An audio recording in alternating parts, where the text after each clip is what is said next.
또 다른 곳으로 어디로 가보면 됩니까? 네, 부에노스아이레스에서는 네. 그 참 이런 곳도 참 저는 모르겠습니다. 이런 도시가 있는지 모르겠지만 그 이 도심 그 도시가 아니라 그 묘지입니다. 묘지. 아, 묘지가 관광지예요? 묘지가 참 유명한 관광지가 됩니다. 그래서 경기장 또 서점 그거에 이어서 그 이렇게 묘지가 관광지가 되는 도시가 그러게요. 부에노스아이레스 말고 또 어떤 도시일지 저는 참 의문이 드는데요. 서점만 해도 특이한데 그렇습니다. 이번엔 묘지는 대체 왜 유명한 예, 겁니까? 이 묘지의 이름이 그 레골레타 공동묘지인데요. 레골레타 공동묘지 아까 말씀드렸던 아까 레골레타 그 부촌이죠. 부촌. 네. 레골레타 지역이 있는데 그 레골레타에 있는 공동묘지인데 이 묘지가 이게 참 그 아르헨티나의 현대사를 그 대변하고 있는 그런 묘지인데요. 네. 우리나라에도 국립현충원이 있어서 그 국립현충원에 묻히면 최고의 영예 아니겠습니까? 그렇죠. 근데 아르헨티나 사람들은 어디에 묻히느냐에 따라서 그 사람의 신분이 결정이 됩니다. 그러니까 죽어서도 죽은 사람의 계급을 느끼게 해준다라는 것이죠. 네. 그래서 어떤 사람은 이렇게 불러요. 그 죽은 자의 프리미엄 주택가다. 레골레타 공동묘지를 죽은 자의 프리미엄 주택가라고 부르는 사람도 있는데요. 네. 1982년도 1882년 죄송합니다. 1882년에 개설된 이 묘지가 이렇게 그 유명한 이유는 바로 그 아르헨티나의 수많은 유명 인사들이 여기에 묻혀 있기 때문인 것이죠. 그러면 뭐 대통령들이나 에비타 이런 분들도 혹시 여기에 계신 겁니까? 그렇습니다. 역대 13명의 대통령의 묘가 있고요. 그 에비타로 알려진 그 페론 대통령의 영부인이죠. 영부인 묘도 여기 있고요. 여기서 참 그 미모와 참 드라마틱한 삶을 살았던 어떤 그 에비타의 묘를 볼 수 있다라고 하는 것이 정말 묘한 기분을 불러 그 일으키죠. 저는 그래서 에비타의 묘를 보면서 정말 기분이 굉장히 묘했습니다. 이 정말 에비타라고 하는 영화와 뮤지컬로 만들어져서 네. 전 세계로 지금 순회를 다니고 있지 않습니까? 근데 그 에비타의 시신이 있는 바로 그곳에 제가 딱 서 있으니까 정말 기분이 참 묘했습니다. 묘에 가셔서 예. 묘하셨군요. 예. 에비타에 대해서 뭐 아까 뭐 영화도 있다고 하셨었잖아요. 예, 영화가 오래된 건가요? 1997년도에 알렌 파커 감독이 17년? 그 만드셨고 네. 또 제가 한국 공연 2012년에 한국 공연을 제가 봤습니다. 공연은 뭐예요 또? 그 뮤지컬 공연입니다. 뮤지컬이 있어요? 에비타라고? 뮤지컬. 제가 그 말을 빼놨네요. 제목이 에비타입니까? 예, 에비타였습니다. 에비타였고 그 오. 뮤지컬 공연을 제가 봤고요. 근데 그 에비타 현지 에비타의 납골당에는 이제 그 뭐 1년 내내 꽃이 끊이질 않고 그 묘 하나하나에 정말 그 조각이 에비타의 묘뿐만 아니라 그 하나하나에 그 이 두아르테 가문의 묘거든요. 두아르테 가문의 묘에 합장이 됐는데 수준 높은 조각이 돼 있어 갖고 정말 굉장히 미학적인 그런 분위기입니다. 레골레타 묘지가 상당히 커요. 그 6만 제곱미터인데 평수로 하면은 18,000평이 넘거든요. 예. 여기에 이제 그 6,400개의 납골 땅이 있습니다. 그 중에서 70개가 나라의 문화재입니다. 묘가 문화재예요. 묘가 문화재인데 에비타의 묘도 문화재고요. 그러니까 뭐 이 대단한 곳이죠. 아니 납골당이 근데 6,400개면은 아니 돌아가신 분을 찾기가 너무 힘들겠는데요. 어떻게 찾아요 이건? 그래서 이 묘지 안에 다 집안마다 번지수가 있어요. 다 길 이름이 있습니다. 그 묘지 안에 무슨 길 몇 번지가 있어서 네. 그 번지를 찾아가시면 되고 그래서 그 예를 들어서 두아르테 가문이다 그러면 그 후손이 죽어도 여기로 들어옵니다. 요 묘로 들어오고요. 그 집안의 묘라고 보면 되고 그래서 이 레골레타를 정말 이렇게 표현하는 사람도 있어요. 고급 삶과 비싼 죽음이다. 고급 삶과 비싼 죽음이다. 이렇게. 그래서 저는 참 재미있었던 게 우리나라 같으면 혐오시설이잖아요. 그게 청담동 바로 옆에 공동묘지가 있다 그러면 그걸 누가 인정을 하겠습니까? 당장 이장하자 그러지. 진짜요. 근데 이 부에노스아이레스는 가장 비싼 지역의 바로 옆에 공동묘지가 있는데 공동묘지를 관광을 하러 온다라는 겁니다. 그럴까요? 그 되게 그러니까 부촌인데 이런 도시가 과연 어디 있을까? 공동묘지가 관광지가 된 도시가 과연 어디 있을까? 제가 그런 의문이 참 드는 것이죠. 그래도 막 뭐 땅값 떨어진다고 막 싫어하고 이러진 않았나 봐요. 어떻게? 그렇습니다. 그래서 이 미학적이라서 그런지 모르겠지만 이 뭐 성모상도 있고 사자상도 있고 뭐 중세 유럽식의 문양을 한 그런 묘도 있고 처음에는 박물관인 줄 알았어요. 제가 예. 봤더니 이게 박물관. 근데 뭐 박물관은 아니었고 묘지였고 뭐 투어 프로그램도 있습니다. 이 묘지를 보는 투어 프로그램도 있고. 묘지를. 예, 와. 물론 뭐 묘지니까 돈을 받을 수는 없고 무료입니다. 무료. 그렇죠. 묘지에서 입장료 받는 것도 웃기죠. 아니, 그렇습니다. 제가 박물관. 네, 두서없이 말씀드린 것 같은데 이 묘지는 가서 본 사람만이 그 맛을 알 수 있습니다. 꼭 가보셔야 됩니다. 알겠습니다. 박물관 말씀하셔서 네. 박물관 오늘 왜 안 나오나 했습니다. 그렇습니다. 박물관 한번 얘기해 주시죠. 어떤 예, 박물관이요? 박물관 당연히 가야죠. 네. 가야 되는데 부에노스아이레스에는 수많은 박물관이 있지만 저는 역시 에비타 박물관. 또 에비타예요. 또 와, 에비타입니다. 에비타 얘기면 오늘 세 번째네. 예, 에비타를 벗어날 수가 없어요. 야, 이 진짜 아르헨티나의 유명한 거다. 현대사를 규정한 에비타를 벗어날 수가 없고 에비타 박물관을 꼭 가보셔야 되는데요. 네. 그 참 에비타 자체가 이게 아이콘이거든요. 아이콘이라서 이 우리나라의 이순신 장군 뭐 이렇게 있듯이 뭐 아이콘입니다. 어쨌든 그래서 그녀의 어떤 뭐 정치적인 성향을 떠나서 뭐 좌파건 우파건 이런 걸 떠나서요. 한 시대를 살다간 어떤 여자 영웅의 모습을 느낄 수가 있고요. 그 에바 페론의 그 열정적인 삶이 담긴 비디오도 이렇게 볼 수가 있고요. 사진 자료도 있고 서적도 있고 포스터도 있고 또 신문의 헤드라인을 다 이렇게 스크랩을 해놨어요. 이런 것도 볼 수가 있고요. 또 그녀가 입었던 그 드레스, 구두, 모자, 핸드백, 블라우스 이런 것들을 이렇게 보면서 그 어떤 에비타가 이런 체형을 가졌었구나 이렇게 아름다웠었구나. 뭐 여성분들은 가시면 이구동성으로 야 정말 어떻게 저걸 입었을까 뭐 너무 예뻤다 뭐 이렇게 평하시는 분들도 있고 그러면서도 참 겸손했구나.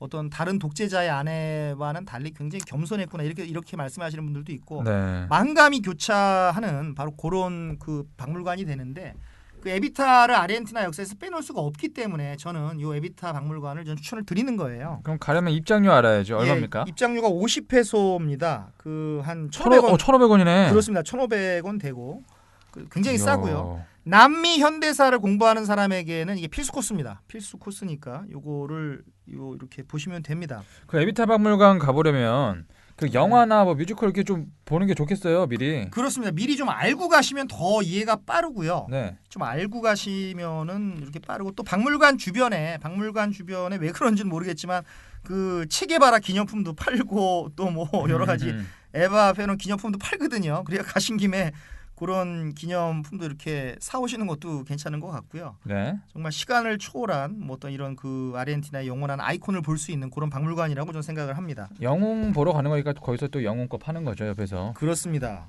가르델은 어디 가셨나? 가르델하니까 또 탱고 네, 또 생각이 나네요. 그렇습니다. 부에노스아이레스 갔는데 네. 탱고 공연 한번 봐야죠. 딴거.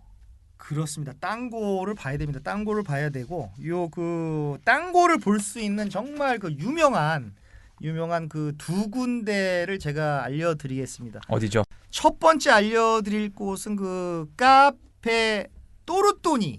카페예요? 예, 카페입니다. 카페. 아니 카페에서 딴거를 쳐요? 예, 카페 또르또니인데 좀 시끌벅적한 데서 그러는 거 아닌가 원래? 그렇죠. 이게 네. 거의 시끌벅적하다가도 조용하다가도 또 공연 볼 때는 몰입하고 그런 무대가 있어서 그런 데인데 카페 또르또니는 무조건 부에노스아이레스 오시는 분들은 무조건 가는 데예요. 무조건 가는 데인데 그 또르또니가 1858년도에 프랑스에서 온 이민자가 문을 연 데입니다. 그 부에노스아이레스에서 가장 오래된 카페인데 그 어떻게 보면 모든 게 기록이죠. 정말 부에노스아이레스에 있는 모든 것이 기록입니다. 그래서 이 커다란 이 나무문이 있는데요. 이 나무문을 쫙 열고 들어가면 정말 여기가 1800년대구나. 1800년대 중반이구나 느낄 정도로 야, 이렇게 타임머신을 신기하다. 타고 과거로 간 그런 기분이 드는 그런 카페입니다. 카페 또르또니. 그 느낌을 좀 지금까지 유지를 했나 봐요. 그렇습니다. 계속 이렇게 안 그대로 바꾸고. 이렇게 뭐 레노베이션 같은 거 안 하고 그대로 유지를 하고 있고요. 어. 여기에 바로 그 땅고 최고의 땅고 가수인 그 카를로스 가르데리 여기를 수시로 드나들면서 공연도 하고 커피도 마시고 맥주도 마셨는지는 모르겠지만 마셨을 것 같고요. 네.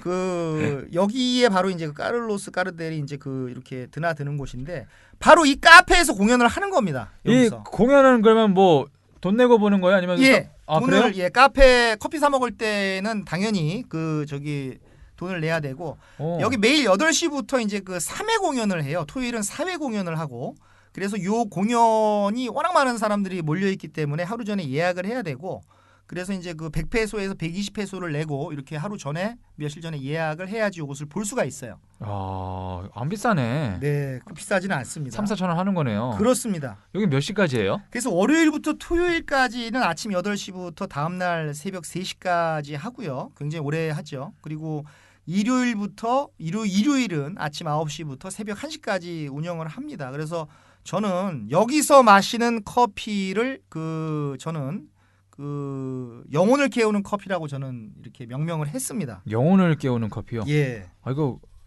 이런 말들은 참 외국 사람들이 잘 말하잖아요. 네. 아, 브라이언이 이런 것도 참 잘하시네요. 예, 제가 만든 용어입니다. 카를로스 가르델이 한 말이 아니고 네. 제가 만든 영혼을 깨우는 커피. 커피다. 그렇습니다. 야, 블로그 잘 되겠는데요. 아, 블로그에 네. 그런 거 많이 쓰셨죠? 예, 그런 거 많이 썼습니다. 알겠습니다. 자, 두 번째 장소도 알려주시죠. 예, 어디서 두 딴 거를 봐야 번째 되죠? 장소는 이제 그 카페가 아니고 정식으로 이제 그 땡고를 공연하는데 바로 이제 그 땅고 포르테뇨라는 곳이 있어요. 땅고 포르테뇨라는 곳인데 이게 전형적인 극장식 이제 그 공연장이고요. 그 여기서 이제 그리고 콜론 극장에서도 굉장히 가깝습니다. 콜론 극장에서 굉장히 그 이렇게 가까운 데 있는데 그 브라질에서 삼바 공연을 봤다라고 한다면 그 아르헨티나에서는 땡고를 봐야 되는데 바로 여기서 보면 됩니다. 그래서 매일 저녁 10시에 공연이 시작이 되는데 네. 이제 이게 밥도 같이 먹을 수가 있거든요. 그래서 7시 반에 식사를 천천히 하고 네. 10시에 그 이렇게 공연이 시작이 되는 것인데요. 약간 어둑어둑하고 그런 분위기인가요? 예, 그렇죠. 공연할 때는 약간 조명을 낮추고 네. 밥 먹을 때는 밝게 하고요. 아, 밥 먹을 땐 밥 보여야 되니까. 예. 그래서 여기서 루치아노 파바로티하고 호세 까레라스 세계 3대 그 테너라고 하는 여기서 공연했어요? 예, 이런 분들이 공연한 그런 바로 그 극장이고 오. 현지인들한테 어디를 가야 되냐 그러면 바로 여기를 추천합니다. 탱고 극장 중에 극장입니다. 가장 웅대하고 큽니다. 아, 이런 데는 좀 그래도 가격이 나가겠어요, 좀. 이런 데는 뭐 저기 그 자리에 따라서 뭐 3만 원부터 28만 원까지 3만 원부터 28만 원까지 있는데 제 생각에는 뭐 식사까지 뭐 합치면 뭐 그렇게 저는 뭐 비싼 것 같지는 않아요. 뭐 파바로티도 공연하는데요. 예, 뭐. 그렇습니다. 그래서 스페인에서 봤던 그 플라멩고보다 저는 여기서 땅고 공연이 훨씬 감동이 컸고요. 네. 그래서 우리가 흔히 말하는 호접지몽, 내가 나비인지 나비가 난지 몰랐던 어떤 그런 게 생각이 났습니다. 그래서 땡고가 부에노스아이레스인지 부에노스아이레스가 땡고인지 모를 정도 호접지몽이라고 하는 속담이 생각날 정도로 저는 그런 감동을 받은 데가 바로 여기입니다. 탱고에 제대로 취하셨군요. 그렇습니다. 여기 대단한 겁니다. 맥주에도 취하고 그렇습니다. 탱고에도 취하고. 네. 야, 근데 사실 저는 이 순서를 좀 기다린 게 약간 예루살렘에도 그런 거 있었잖아요. 네. 없을 줄 알았는데 약간 핫한 거리들. 네, 벤 예후다 거리. 예. 네, 근데 아직 그런 게 안 나왔네요. 저는 아르헨티나면 진짜 그런 게 엄청 많을 것 같거든요. 네, 드디어 나옵니다. 드디어 나왔습니다. 바로 어디냐 그러면 그 부에노스아이레스에도 핫플레이스가 있는데 바로 플로리다 거리입니다. 플로리다는 미국. 예, 미국의 주 이름인데 이 거리 이름이 플로리다 거리예요. 플로리다 거리인데 이게 굉장히 깁니다. 이게 1km나 되는데 쇼핑을 하기 위해서는 여기를 가셔야 되는데 어떤 분은 하루 종일 걸립니다. 1km 정도? 예. 우리나라로 치면 어디라고 생각하면 됩니까? 그러니까 뭐 굳이 말씀을 드리자면 명동과 청담동을 청담동을 섞어 놓은 듯한 그런 곳인데 뭐 레스토랑 바, 뭐 카페, 갤러리, 뭐 서점, 뭐 키오스크 뭐 600개가 넘는 그런 상점이 쫙 포진돼 있고요. 예. 뭐 명품부터 뭐 체게바라의 모자까지 다 있는 어떤 그런 거리입니다. 그럼 우리처럼 약간 버스킹도 많이 하겠어요. 노래 부르고. 여기서 버스킹 너무 많이 하고요. 네. 버스킹을 하는데 탱고 버스킹을 하는 것이죠. 춤을 춰요? 예, 춤을 춥니다. 선남 선녀들이 나와서 상당한 실력을 가진 아마추어 선남 선녀들이 나와서 그 음악을 틀어놓고 탱고 공연을 하는데 그 실력이 뭐 대단하고 타악기 공연도 하고 그래서 뭐 한 팀 끝나면 다른 골목에서 또 다른 팀, 또 다른 골목에서 다른 팀, 또 다른 골목에서 다른 팀 이런 식으로 막 이렇게 이어지는데 정말 뭐 프로는 아니지만 이 그 아마추어들이 나와서 거리를 빛내고 있고요. 뭐 티박스 이렇게 둔 것도 있는데 티박스에 과감히 돈을 전 냈습니다. 얼마나 전 3불 냈어요. 3불. 크게 내셨군요. 네, 3불 저는 줘도 안 아깝습니다. 줬어요. 네. 아니 우리 버스킹 생각하면 K-팝 댄스 다 같이 모여서 추고 네. K-팝 가요 부르고 이러잖아요. 그렇습니다. 탱고는 좀 오래됐잖아요. 네. 근데 젊은 사람들도 이 탱고를 거기서 추고 있는 거예요? 예, 젊은 사람들도 춥니다. 뭐 남녀노소를 막론하고 다 추고. 그러면 신나셨겠는데 같이 좀 추셨습니까? 아, 저는 참 이 같이 못 추는 게 제가 이 탱고를 못 배워가지고 살사는 좀 추는데. 아 네, 그래요? 살사는 더 배우고 싶어요, 살사는. 근데 탱고는 아직 못 배웠고. 정말 여기서 그 30시간 이상이 걸려서 갔고 또 12시간 시차 때문에 정말 차만 타면 눈꺼풀이 그렇게 무거웠는데 시차가 예, 저는 이 땅고라고 하는 것은 눈으로 보는 게 아니고 마음으로 듣는 그런 예술이라고 생각을 합니다. 그래서 눈은 감겼지만 그 땅고 뮤직과 율동이 나오면 정말 심장이 벌렁벌렁했던 어떤 그런 그 추억이 있습니다. 정말 그 영혼의 리듬입니다. 영혼 많이 나오네요 오늘. 네. 네. 브라이언의 탱고 예찬 잘 들어봤고. 네. 제가 또 이것도 안 들어봤네요. 여기서 뭘 사야 됩니까? 이 거리 가서? 네, 이 거리에서는 탱고에 푹 빠지신 분들은 사실 쇼핑 기회를 놓치시는데 그래도 이제 쇼핑을 좋아하시는 분들은 좀 정신을 차리고 쇼핑을 하는데 이 소의 나라 아니겠습니까? 이 아르헨티나가 소의 나라입니다. 그 6천만 마리가 있다라고 해요. 6천만 마리의 소가 있다라고. 6천만 마리요? 예, 6천만 우리 인구보다 많네? 많습니다. 6천만 마리. 그래서 뭐 어떤 분 농담을 하죠. 그 한반도만한 소떼가 아르헨티나의 팜파스에 돌아다닌다. 우리는 그 소를 먹는 것이다. 이렇게 얘기를 하시는 분인데 그러다 보니까 이 소 관련된 가죽 아이템이 굉장히 좋습니다. 그래서 소의 등가죽으로 만든 그 카페 통으로 된 거가 굉장히 싸거든요. 그것도 근데 갖고 다니기가 좀 불편해서 그렇지. 그것도 있고 모자도 있고 소모자. 예, 소모자, 그 소 핸드백도 있고 소의 털이 그대로 살아있는 거, 무두질이 안 된 그런 걸로 만든 그런 가방도 있고요. 또 역시 뭐 체게바라와 에비타 관련된 뭐 책이나 뭐 엽서나 키홀더 뭐 이 정도 사오시면 전 되지 않을까 싶습니다. 그 뭐 쇼핑보다도 더 많은 게 감동을 주는 그런 도시이기 때문에 그 굳이 뭐 그 정도 소 관련된 거 사오시면은 될 것 같고요. 근데 중요한 게 여기서 너무 많이 사시면 다른 나라 갈 때 엄청나게 뭐 짐됩니다. 버리고 싶어요. 뭐 소 카페 샀는데 그게 한 15kg, 20kg 나오거든요. 싸다고 샀는데 이제 도중에 이거 반 좀 잘라 버릴까 뭐 이런 생각하고 뭐 누구 줘 버릴까 아니면은 뭐 그런 생각. 그렇죠. 남미 갈 때 아르헨티나 이런 데 갈 때 아르헨티나만 간다 이렇게 가기가 힘들잖아요. 그렇습니다. 멀기 때문에. 그렇습니다. 계획을 어떻게 세워야 될까요? 아르헨티나 그래서 그 아주 좋은 질문을 하셨어요. 그래서 남미를 가는데 아르헨티나만 가시는 분들은 없고요. 이왕 갔기 때문에 아르헨티나, 칠레, 파라과이, 뭐 심지어 우루과이, 브라질 이렇게 보고 오시는 분들이 좋은데 아르헨티나만 내가 딱 보겠다 이러시는 분들은 제가 봤을 때는 최소한 뭐 7박 8일 최소한 7박 8일은 잡으셔야 되고요.